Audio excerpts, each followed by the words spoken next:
Bismillahirrahmanirrahim. Assalamualaikum warahmatullahi wabarakatuh. Kita teruskan lagi perbincangan kita berkenaan pendidikan Islam. Kali ini saya nak ceritakan, nak bincangkan pasal murabbi, murabbi. Kan?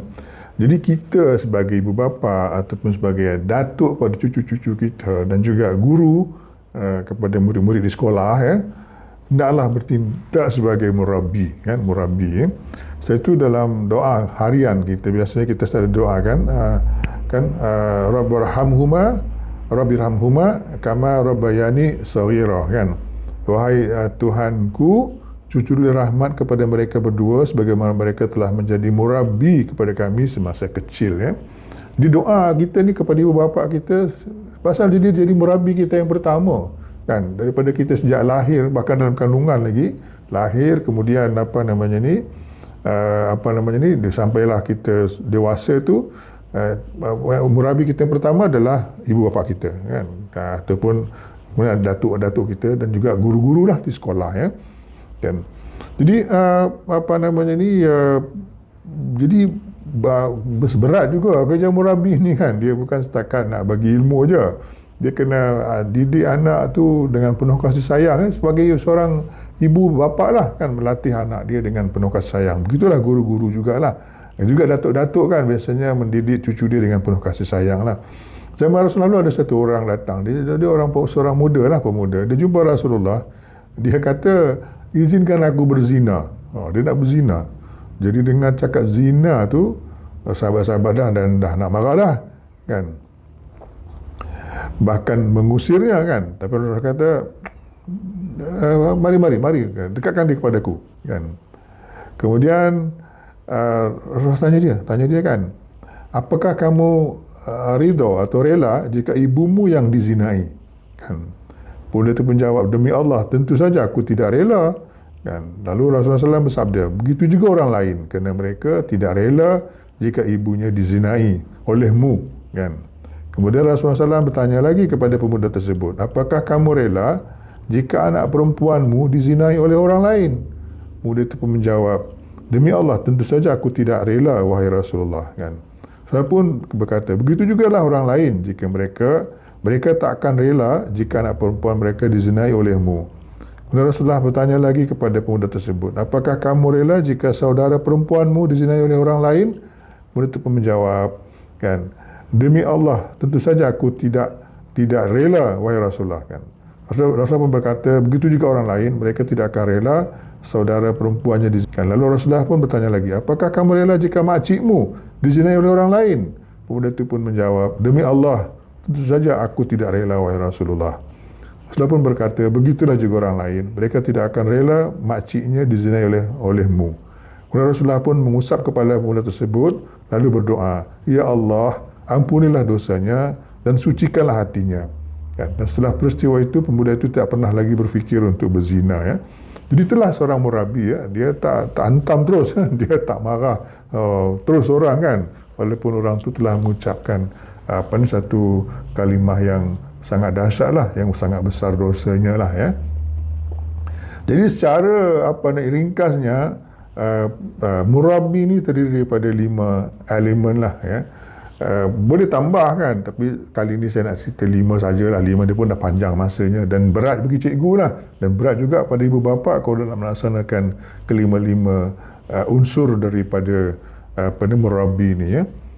Berat, tapi kita kena laksanakan lah, guru-guru pun kena laksanakan, ya. Pertama, sebagai muallim. Muallim ni biasalah, muallim ni orang yang beri ilmu, ya. Alim ilmu, kan. Dia muallim, orang yang memberi ilmu, kan. Dalam Quran ada banyak sebutkan, kan, wa yu'allimukumul kitab wal hikmah, kan, dan sungguhnya orang dan yang mengajarkan kamu kandungan kitab, ya, dalam surah Al-Baqarah, ya, misalnya.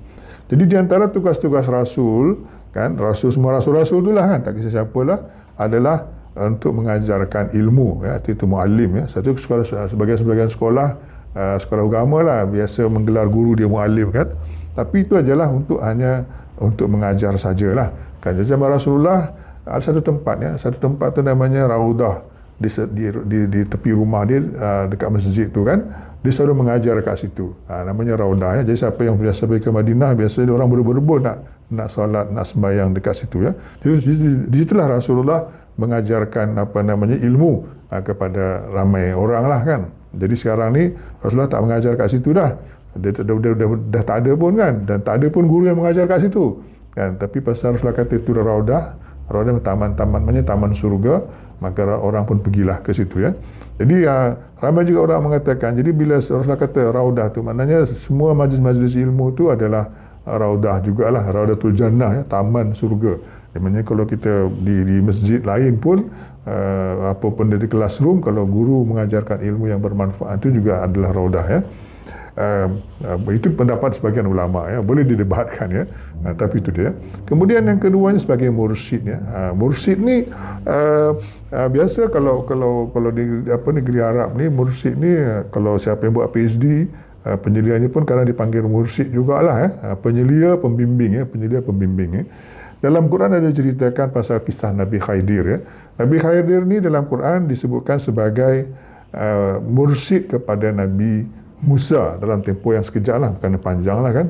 Perkataan Rusda disebutkan. Gitu juga Nabi Ibrahim pun juga sebagai Rusda jugalah, bila dia menceritakan hakikat ketuhanan kan. Mula misalnya matahari jadi dikata Tuhan, tapi tiba-tiba malam dah tak ada matahari kan. Gitu jugalah kan. Bulan siang malam nampak dia bercahaya, siang dah hilang. Gitu juga bintang kan. Jadi itu adalah satu proses pembimbing menceritakan hakikat Tuhan yang sebenarnya ya. Jadi kisah Nabi Musa dan Nabi Khidir ni agak memang dalam Quran disebutkanlah. Kita selalu baca dalam surah Al-Kahfi, saya kan hari Jumaat baca ya, surah ni chapter tu kita baca ya. Jadi Nabi Musa ni dia rasa dia paling pandai kan, tapi Allah sebutkan tidak ada lagi orang pandai pada kamu. Jadi dia pun cari orang tu, iaitu Nabi Khidir, dan dia nak menjadi orang yang dibimbing oleh Nabi Musa sebagai mursyid ya. Jadi Nabi Khidir kata kamu tak akan sabar dengan aku ni kan. Tapi Nabi Musa nak juga kan. Okey, tak apa, fine, kita boleh pergi naik perahu. Sekali dia pergi lubang pula perahu tu. Jadi Nabi Musa marahlah, apa ni kamu tenggelamkan perahu ni kan. Kan dah aku kata kau tak sabar kan, kau tak sabar kan. Tapi ditebuk juga, tapi selamat sampailah kan. Lepas tu jalan, dia nampak seorang budak, dia pergi bunuh budak tu. Kan? Nabi Musa kata, apa ni kamu pergi bunuh budak, tak bersalah ni, kan? Kemudian, kan aku dah kata kamu tak sabar kan. Jadi jalan lagi. Jalan lepas tu dah makanan tak ada, kelaparan. Jadi dia minta, dia orang pergi sampai satu tempat tu, minta dijamulah, minta dihidangkan, dibagi makan. Satu orang pun tak nak bagi dia makan. Dalam keadaan lapar tu dia tengok ada rumah nak roboh, dinding rumah nak roboh, dia pergi baiki Nabi Khidir ni kan. Musa kata, kalau kamu nak kita boleh minta upah ni. Nabi Khidir kata, kan aku kata kau tak sabar kan. Jadi akhirnya Nabi Khidir kata, dah sampailah kita pisah, kamu tak boleh ikut aku lagi lah kan. Dia pun ceritakanlah bahawa di tebuk kapal tu, di depan tu ada raja yang ganas, dia pergi rampas kapal-kapal tu dan bunuh penumpang dia. Jadi aku tebuk ni supaya kapal ni, perahu ni ke tepi kan. Okey, yang kedua tu pasal budak ni. Dia ni besarnya akan jahat. Mak bapak dia orang yang beriman, yang baik kan, yang warak. Jadi insya-Allah Allah akan bagi dia anak yang lain lah. Dan yang keduanya, ketiga tu pasal rumah tu yang nak roboh tu rumah anak yatim. Di bawah tu ada simpanan harta. Jadi tinggalkan dari ibu bapa dia lah. Jadi kalau nanti roboh rumah tu habislah, tak nampak lagi harta tu kan. Jadi dia baiki kan. Jadi tu dia macam mana kan, sebagai pembimbing, macam mentor jugalah ni kan, macam mentor, pembimbing ya, penyelia untuk murid-murid kita dan juga pada anak-anak kita kan. Dan yang ketiga muadib ya. Muadib ni orang yang mendidikkan adab-adab ya. Muadib ni orang yang mendidikkan adab-adab ya. Dalam dunia ni orang yang paling biadab adalah Firaun ya, sebab dia ngaku dia Tuhan kan. Iblis, syaitan pun tak ngaku Tuhan kan, tapi siapa ni Firaun ni punya dahsyat, dia ngaku pada Tuhan, paling biadab dengan Tuhan kan. Tetapi Allah perintahkan Nabi Musa dan Nabi Harun pergi jumpa dia, bercakap dengan lemah lembut kan. Jangan biadab kan. Jadi Firaun kata apa? Maka pergi dalam Quran Allah perintahkan surah Taha ayat 34, pergilah kamu berdua kepada Firaun. Sesungguhnya dia telah melampaui batas dalam kekufurannya. Kemudian hendaklah kamu berkata kepadanya dengan perkataan yang lemah lembut, ya. Cakap dengan Firaun perkataan yang lemah lembut. Semoga ia beringat dan takut, ya. Jadi itu dia, ya. Adab kan, supaya kita beradab, ya. Dan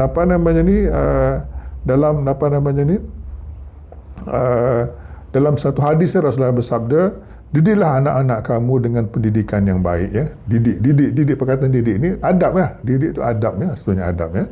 Kan. Yang berikutnya muzaki, ya. Muzaki ni macam kita tazkirah, kan. Muzaki, membersihkan kalbu, kan, kan. Jadi Firaun yang gagah tu, dia ni memang tu dia gagah, tapi dia kalbu dia problem, kasar, dia tak erti, kan. Jadi itulah dalam Quran juga Allah berikan firman Allah dalam surah Nazi'at, maksud lebih kurang, pergilah kepada Firaun, ya. Ini perintah Allah kepada Musa. Sesungguhnya dia telah melampaui batas dalam kekufuran kezaliman. Serta katakanlah kepadanya, adakah engkau suka hendak mensucikan dirimu? Perkataan tazakka, ya, perkataan tazakka. Jadi Nabi Musa diperintahkan untuk menjadi muzaki, membersihkan jiwa Firaun, kan. Jadi sehubungan dengan bersihkan jiwa kalbu ni, Rasulullah bersabda, hadis sahih, kan. Maksud lebih kurang macam ni, ya. Ketahuilah sungguhnya dalam jasad terdapat segumpal daging. Apabila dia telah saleh, maka jasad tersebut akan menjadi saleh. Dan sebaliknya, apabila dia telah buruk, maka jasad tersebut akan menjadi buruk. Ketahuilah segumpal daging tersebut adalah kalbu, ya. Kalbu dalam ni, ya, kan? Kalbu, ya. Jadi itulah dia. Muzaki ni adalah satu lagi peranan. Guru, peranan ibu bapa, datuk kalau ada cucu, ya. Kan? Supaya dia betul-betul bersih, kan. Ada seorang pemuda, kan. Nak tunjukkan macam mana kita supaya bersih betul jiwa kita. Nama dia Hatib bin Balta'ah, ya. Hatib bin Balta'ah ni, dia ni jatuh cinta pada seorang gadis namanya Ummu Qais, ya. Ummu Qais, ya. Jadi dia telah meminang tapi ditolak, kan. Tapi tak putus asa dia ni, kan. Jadi apabila Ummu Qais dan keluarganya hijrah ke Madinah, dia pun ikut sekali, dia pun hijrah juga ke Madinah. Pasal nakkan supaya dia dapat hampir dengan Ummu Qais ni, kan. Jadi bila sampai berita ni kepada Rasulullah SAW, menegur perbuatan dia itulah, kan. Sebab dia hijrah tu bukan kerana Allah, kan. Jiwanya tak betul-betul bersih, kan. Dia hijrah ni perkara besar. Tinggalkan kampung halaman, harta benda tak boleh bawa, kan. Tapi bukan kerana Allah, kan. Tapi kerana perempuan yang dicintainya, kan. Jadi Rasulullah tegur dia lah, kan. Jadi Rasulullah kata, kan, sebab hijrahnya bukan kerana Allah, kan, dan Rasulnya, tapi kerana perempuan dikasihinya, kan. Jadi Hatib tidak mendapat pahala daripada hijrahnya itulah, kan.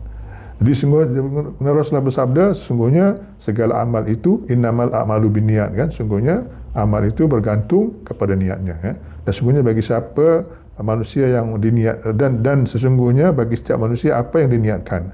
Maka siapa yang berhijrah kerana Allah dan Rasulnya, maka hijrahnya adalah kepada Allah dan Rasulnya.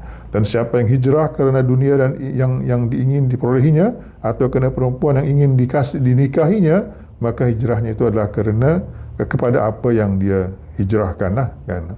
Jadi itulah dianya, kan. Jadi kalau ada di situ tak cukup bersih lah, jiwa tu, ada pula pergi hijrah pasal perempuan dicintai, lah, kan. Jadi dia tak dapat lah pahala. Dia dapat perempuan tu, dia kahwin dengan orang perempuan tu, Hatib Balta'ah ni, kan. Tapi dia tak dapat pahala hijrah, ya, yang begitu besar pahala dia, kan. Yang seterusnya sebagai mutli, ya. Mutli ni membacakan, ya, membacakan kitab, ya. Jadi kadang-kadang ada orang kata talib, ya. Talib ni tulab belajar, ya. Perkataan tulab saya digunakan untuk pelajar. Kalau kat Afghanistan dia kata Taliban pula dah, kan. Jadi jangan salah sangka lah, kan. Tulab ni pelajar makna dia lah, kan. Tapi tulab ni ternyata membaca kitab, ya. Maknanya membaca kitab. Jadi sebahagian daripada lima daripada juzuk tadilah, kan. Jadi tak cukup, kita kena lima sekali, kan. Jadi, tapi salah satu kena ada. Jadi guru-guru, ibu bapa kena ada ni tulab ni, yatluna, kan. Yatlu atau membacakan, ya. Maknanya dia sebagai mutli yang membacakan kitab, ya. Membacakan kitab, ya. Jadi dalam apa namanya ni, dalam Quran ada banyak perkataan yatlu alaikum kan. Yatlu alaikum ni membacakan kitab untukmu. Dia tugas sebagian tugas Rasulullah lah. Dan biasanya dia berkait rapat dengan masalah yang timbul pada waktu itu kan. Di antaranya misalnya ketika Sa'ad bin Abi Waqqas ya. Sa'ad bin Abi Waqqas ni memeluk Islam ya, waktu dia masih muda lagi dan ibu bapa dia sayang sangat dengan dia. Jadi dalam Islam emaknya marah kan, dan dia kata aku akan mogok kan dahaga dan mogok makan dan minum sampai aku matilah. Kemudian jawab si Abu Waqqas ni, kalau mak ada 1000 nyawa pun satu-satu keluar, aku tak akan tinggalkan Islam lah. Jadi sehubungan dengan itu turunlah apa namanya ni, dia pun susah hati jugalah kan. Dia pasal dia sayang dengan mak dia pun sayang dengan dia, tapi dia cakap macam tu kan. Demi Allah dia kata, andaikan ibu ada 1000 nyawa dan keluar satu demi satu, aku tidak akan meninggalkan agama ini atas sebab apa sekalipun. Ujarnya lah kan. Sungguhnya dengan itu Allah disebutkan itu Allah turunkan wahyu kan dalam surah Luqman tu kan, dalam surah Luqman, dan jika mereka berdua itu bapamu mendesakmu supaya engkau mempersekutukan dengan sesuatu yang engkau tidak ketahui, sungguh adanya, maka janganlah engkau taat kepada mereka dan bergaullah dengan mereka di dunia dengan cara yang baik dan turutlah jalan orang yang rujuk kembali kepadaku, kepada Allah lah kan. Jadi bila suruh syirik tu jangan ikutlah. Betul lah apa yang Sa'ad bin Waqqas ni buat, tapi kena buat baik kan. Kena buat baik dengan ibu bapa kita, walaupun berlainan kepercayaan, kena berbakti kepada dia kan. Tapi yang suruh mensyirikkan tu jangan buatlah kan. Begitu juga ketika dalam perang Ahzab ya, masa tu dikepung ya, orang Islam dikepung di Madinah, jadi makanan pun susah, semua susah lah kan. Jadi ada yang sahabat-sahabat dah apa namanya ni, macam rasa rasa macam kenapa bila lah kan, kenapa macam ni kan. Jadi kemudian Rasulullah bacakan ayat surah Al-Baqarah ya, dalam ayat 214 tu ya. Ataukah kamu mengira bahawa kamu akan masuk surga padahal belum datang kepadamu cubaan seperti yang dialami orang-orang dahulu sebelum kamu? Mereka ditimpa kemelaratan, penderitaan dan diguncang dengan berbagai cubaan sehingga Rasul dan orang beriman bersamanya kan, bilakah datang pertolongan Allah kan. Ingatlah sungguhnya pertolongan Allah itu dekat kan, dekatnya. Tidak lama selepas itu pun pasukan bersekutu telah ditimpa angin kencang lah ya. Dan jadi macam itulah ya. Jadi Rasulullah bacakan ayat ni sesuai dengan keadaan macam itulah. Jadi dia lebih in context lah kan. Jadi begitulah kan, apabila kita sebagai membaca mutli ni bacakan in context lah ya, supaya orang lebih faham. Jadi bila timbul suasana, timbul masalah, kita bacakan ayat yang sesuai ya. Jadi memang agak sukar, tapi kalau sekarang ni kita sukar sikit lah, kita ada Google kan. Kalau ada masalah yang kita perlu bacakan kitab ini Quran kan, kita terus Google jumpalah ayat tu, kita bacakan ya, supaya dia in context dan anak kita, murid kita, cucu kita faham ya. Jadi tu dia 5 perkara ni kena ada sebagai kalau kita nak menjadi murabbi ya. Jangan kalau ambil satu je, kalau setakat muallim je, ilmu saja tak jadi kan. Kalau nak setakat tulap aja pun tak jadi juga kan. Belajar baca kitab je kan, baca gitu tapi tak tanpa yang lain-lain lah kan. Jadi 5 juzuk ni adalah sangat penting ya. Sekian, Assalamualaikum warahmatullahi wabarakatuh.